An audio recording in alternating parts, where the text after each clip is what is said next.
April 1945. The gates of the prison camp creaked open for the first time in months. Outside, the war that had devoured Europe was collapsing. Inside, hundreds of German women in tattered gray uniforms stood frozen, staring at the American soldiers who had come not to conquer, but to free them. Their hands trembled, not from fear, but from disbelief. The guards had fled. The barbed wire no longer mattered. Yet when freedom came, many did not move. They simply stood there, silent, refusing to cross the threshold that divided captivity from uncertainty. The American officer leading the detail, Lieutenant John Myers, expected chaos, cheers, tears, and a desperate rush for liberty. Instead, he met eyes that had grown used to command and deprivation. These women were not civilians caught in crossfire. They were prisoners, captured auxiliaries of the Wehrmacht and Luftwaffe, nurses, clerks, signal operators, and a few who had served in concentration camps before being reassigned when the front collapsed. They had seen surrender as unthinkable, service as duty. And now, even as the empire they served lay in ashes, they refused to believe the war had truly ended. The camp, near Hildesheim in Lower Saxony, had been hastily converted months earlier to house female personnel of the Third Reich. Some had been rounded up from frontline medical units, others from disbanded communication stations. By April, supplies were gone, guards were scarce, and disease stalked the barracks like another invisible enemy. Typhus had claimed dozens. Bread was made from sawdust and turnips. The winter cold had gnawed at them for weeks. Yet what broke them was not hunger or fear. It was the collapse of the order that had once defined them. For years, they had lived inside the structure of obedience. Orders came from above. Obedience was safety. The Reich promised meaning. To question it was betrayal. And so, even as Allied bombers roared overhead and cities burned, many clung to a shrinking world of slogans and oaths. When word reached them that Hitler was dead, the shock rippled through the camp like a tremor. Some wept, others called it Allied propaganda. A few whispered prayers, not for the dead Führer, but for the uncertain dawn that followed. The American troops who entered the camp were hardened veterans from the 104th Infantry Division, men who had seen the ruins of Cologne and the death camps of Nordhausen. They had liberated towns where civilians came crawling from basements like ghosts. But this sight unsettled them in a different way. The women were thin, yes, starved almost beyond recognition. Yet their posture, their defiance, their refusal to leave the compound, it felt unnatural. One soldier later recalled, "They looked at us like we were the enemy, not their rescuers." Outside the wire, the world was already shifting. German civilians were surrendering in droves, walking through rubble carrying white sheets tied to broomsticks. The Wehrmacht was gone, the Reichstag in flames, and Berlin surrounded. For millions, captivity meant survival. For these women, freedom meant betrayal of their comrades, their cause, and their identity. Some whispered that if they left, the Soviets would find them. Others feared retribution from their own people for having surrendered at all. A few simply could not imagine life without the uniform, the hierarchy, and the mission that had once made them feel essential. Among them was Helene Kruger, a 27-year-old former signals operator who had served with a Luftwaffe ground unit near Kassel. Her hands were blistered, and her hair was cropped short to ward off lice. She had been captured in early March, one of thousands sent to the rear as the American lines surged eastward. Helene had grown up believing service to the Reich was sacred. Her father had fallen in France in 1940. Her brother was missing on the Eastern Front. To abandon duty now, even after defeat, felt like dishonor. When the Americans opened the gate, she turned away, whispering, "Ich bleib hier. I'm staying." Not all shared her conviction. Some ran, toward the open field, toward the soldiers, toward the promise of food and warmth. A handful collapsed in relief, weeping as medics wrapped them in blankets. Yet the larger group lingered. The Americans could not comprehend it. They brought rations, medical aid, interpreters, and even chaplains. Still, hundreds refused to leave. Camp records from the following days describe women who lined up for roll call out of habit, waiting for commands that would never come. The U.S. soldiers debated what to do. They had orders to clear the area, process prisoners, and move on. But how do you free people who will not walk away? The Army's Psychological Warfare Division had already noted similar behavior in liberated German POW camps. Officers denying the war was lost, soldiers waiting for secret weapons or a negotiated peace. Yet here it was different. These were women, civilians in uniform, trained to believe they were part of a holy struggle. Their captors offered food and safety. Their instincts clung to structure and punishment in the days that followed. The camp became a paradox of liberation. American cooks set up field kitchens. Engineers repaired the fences not to imprison, but to protect the women from looters and Soviet stragglers. Journalists who visited called it a prison without guards. The women cleaned the barracks, polished boots, and maintained routine. To them, discipline was not servitude, it was identity. They had been told all their lives that order was virtue and chaos was sin. Now, facing the ruins of their nation, they sought meaning in the only way they knew, by staying behind. By the end of that week, nearly a third of the camp had left under escort to nearby towns. The rest remained. When asked why, many gave the same answer. We have nowhere to go. Their homes were gone, their families scattered, and their names tainted by the uniform they once wore with pride. They feared the eyes of their own people more than those of the enemy. One American interpreter wrote that when he offered one woman a chance to return home, she replied, "Home is gone. This is all I have left." It was not loyalty to the Führer anymore. It was the fear of meaninglessness, the terror of being no one after years of being someone. For some, the uniform was armor against the emptiness of defeat. For others, it was penance. They scrubbed floors that no one asked them to clean and folded sheets for beds no one would sleep in.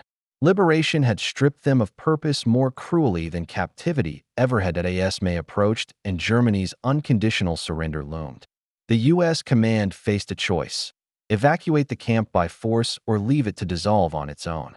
In the end, they waited. Time, hunger, and truth would do what reason could not.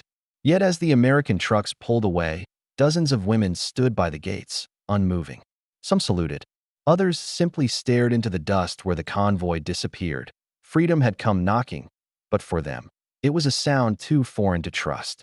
And in the silence that followed, as the flags changed and the world outside rebuilt itself, the question lingered like a haunting echo: when the walls fall, what happens to those who no longer know how to walk beyond them? Freedom may have arrived in the form of an open gate, but the women's refusal to step through it puzzled not just the soldiers, but also the psychologists who followed. The U.S. Army Civil Affairs Division soon realized that what they had stumbled upon was not stubbornness, but a phenomenon no one had yet studied: psychological captivity. The camp, though physically broken, had become its own self-sustaining system of order and belief. For years, the Third Reich had taught its citizens that discipline was salvation. These women were its purest reflection, a generation raised on the conviction that obedience defined worth. The Americans assigned Captain Walter Green, a military psychiatrist, to the camp to observe and report. What he found stunned even seasoned officers. The women had created a chain of command among themselves, appointing a senior nurse named Elizabeth Mertens as camp leader.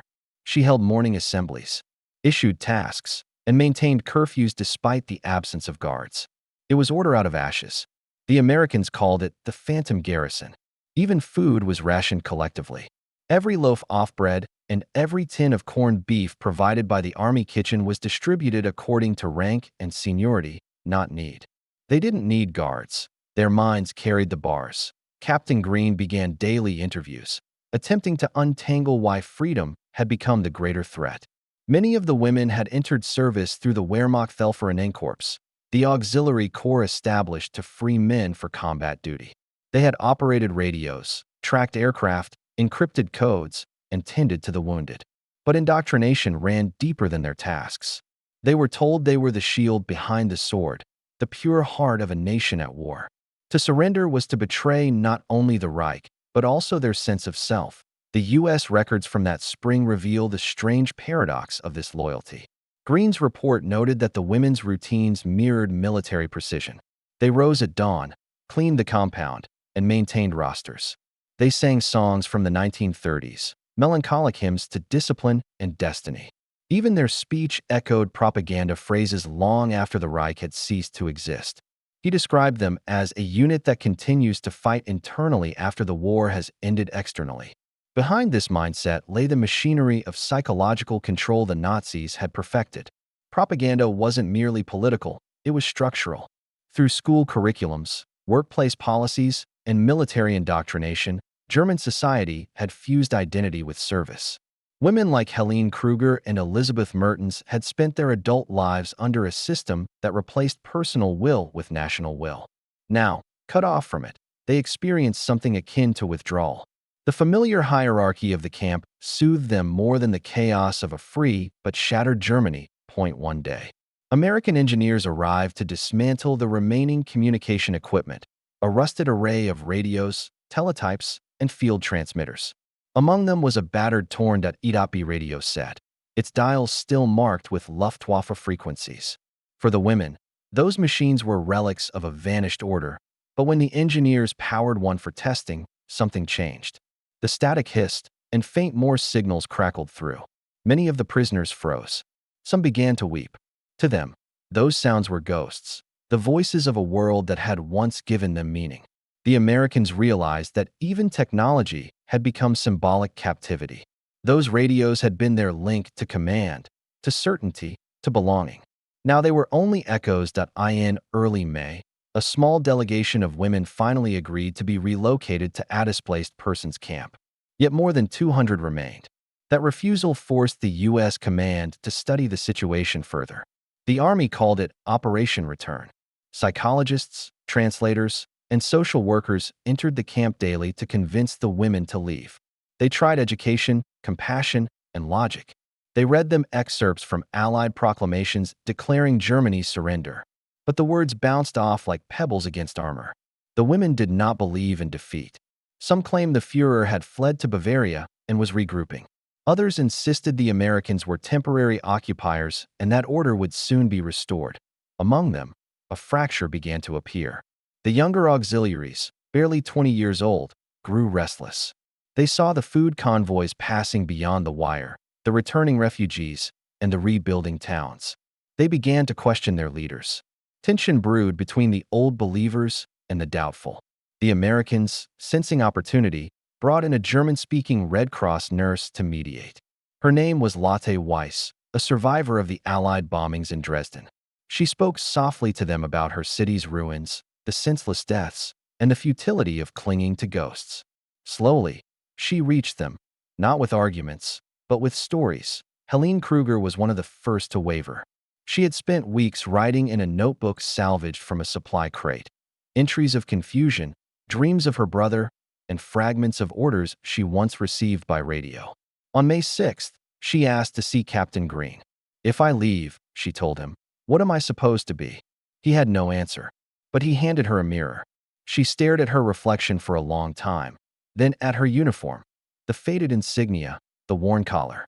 That evening, she removed the eagle patch with a trembling hand and placed it on the table. The next morning, she left the camp. Her departure broke the spell for many. Within days, dozens followed. Yet Mertens and her core group remained.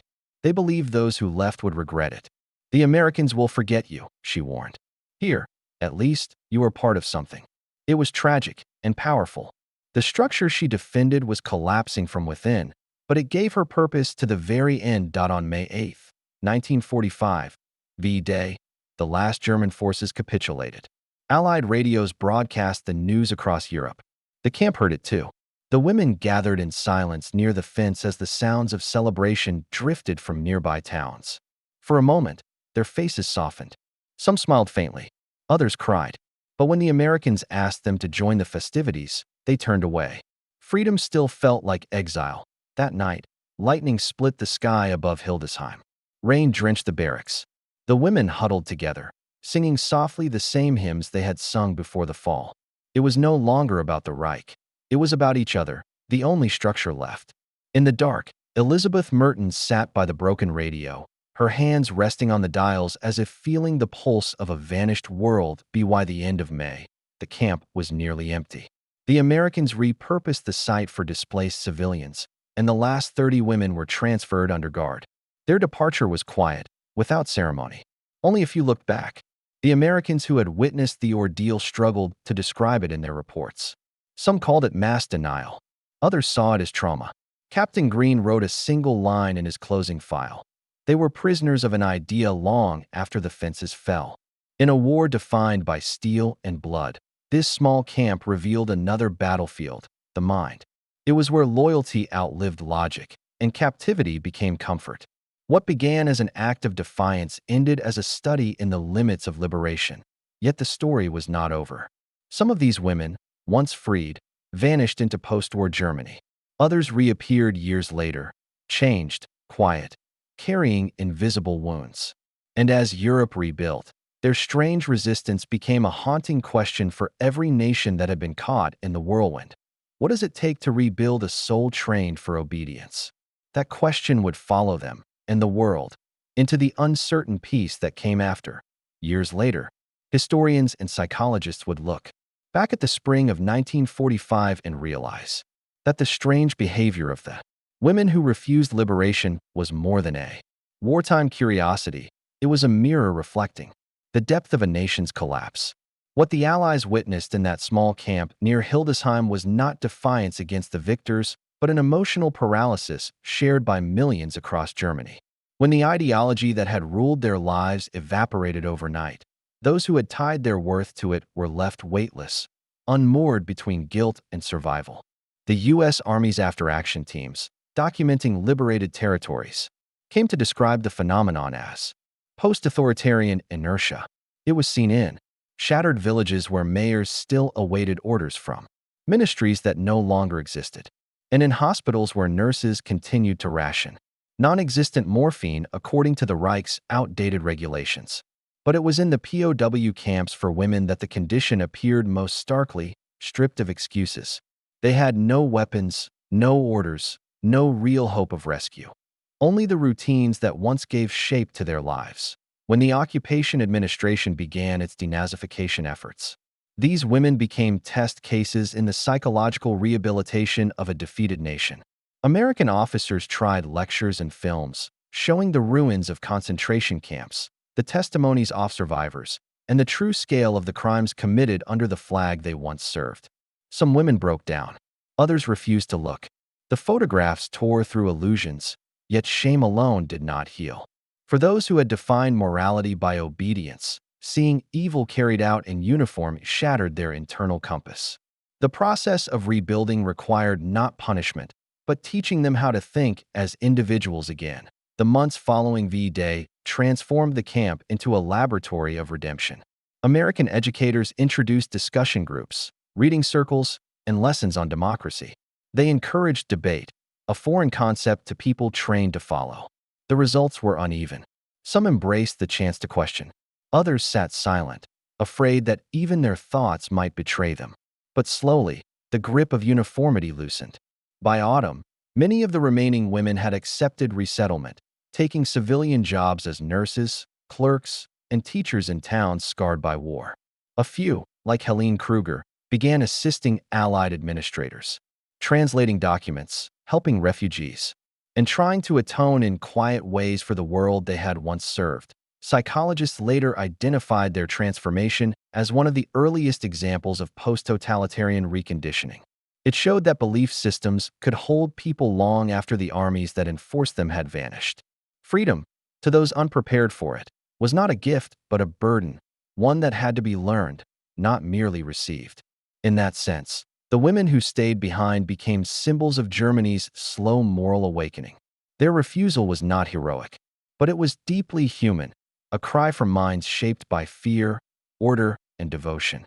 Struggling to comprehend a world where obedience was no longer a virtue in post-war Germany, the story faded into whispers. Few spoke of the female auxiliaries who had chosen to remain in captivity. The new government, striving to rebuild democracy, preferred narratives of resistance, not submission. Yet among scholars of the following decades, the episode became a case study in national trauma. The historian Hildegard Krohn, writing in 1974, called it the silence between the wars, a moment when liberation exposed not triumph but emptiness. She argued that these women were among the first to confront what all of Germany would face: The disintegration of identity when ideology collapses for the American soldiers who had witnessed it. The memory lingered. In later interviews, many described the camp as more haunting than the battlefields. One sergeant admitted, "We thought we were freeing them, but it felt like watching someone drown after you'd pulled them from the water." It was the tragedy of those who survive in body but remain imprisoned by memory.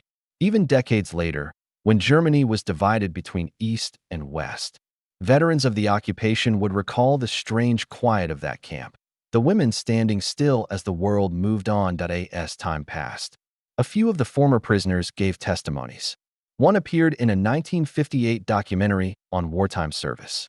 She spoke without bitterness, describing the day the gates opened and how she could not move. "It was like my legs belonged to someone else," she said. "I didn't know where to go. The only world I understood was inside the fence." Another wrote a memoir, published privately in Munich in the 1960s, titled The Day After Obedience. In its pages, she confessed that her refusal to leave had nothing to do with loyalty to Hitler. It was fear of emptiness, fear of herself. "I stayed," she wrote, "because freedom meant I would have to decide what kind of person I was. And I did not yet know." That confession, simple yet profound, captured the essence of the war's psychological wreckage. The Third Reich had demanded total surrender of conscience. Its collapse demanded the opposite, total reclamation of it. For many Germans, especially those who served the machine rather than commanded it, that reversal was unbearable. The women's hesitation in the spring of 1945 was not unique. It was the visible symptom of an entire society's spiritual exhaustion in later years. Sociologists studying authoritarian regimes would revisit the incident, drawing parallels to prisoners released after long captivity, to citizens emerging from decades of dictatorship, and to anyone whose life had been defined by control. They found the same paradox everywhere. When freedom comes suddenly, it can paralyze as much as it liberates. The women's story, once confined to a footnote of occupation reports, became a metaphor for the psychological cost of blind obedience. By the late 1990s, a memorial stone was placed near the site of the original camp, now overgrown with grass and birch trees. It bore no names, only a single inscription: "To those who forgot they were free." Visitors rarely stopped. Yet those who did often found themselves wondering what freedom truly means after years of war and indoctrination. The memorial did not accuse or glorify. It mourned the silence that followed obedience. For the descendants of those women, the story remains complicated. Some learned of their mothers' or grandmothers' pasts only through faded papers and fragments of diaries. Others refused to believe they had once refused liberation. But the records are clear.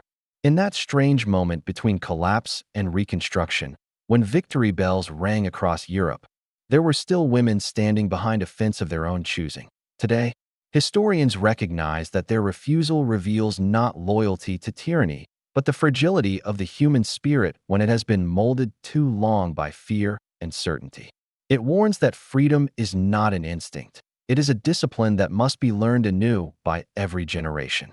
The women's silence, their stillness, and their refusal to step forward were the echoes of a deeper wound.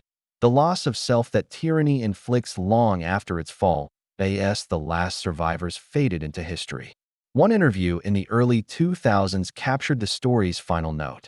A frail woman, once a Luftwaffe auxiliary, was asked what she remembered most about that day in 1945 when the gates opened. She smiled faintly and said, "The wind." It was the first thing that didn't ask for permission. In that quiet answer lies the legacy of them all, a reminder that liberation is not merely an event but an awakening, one that comes only when the soul remembers how to move.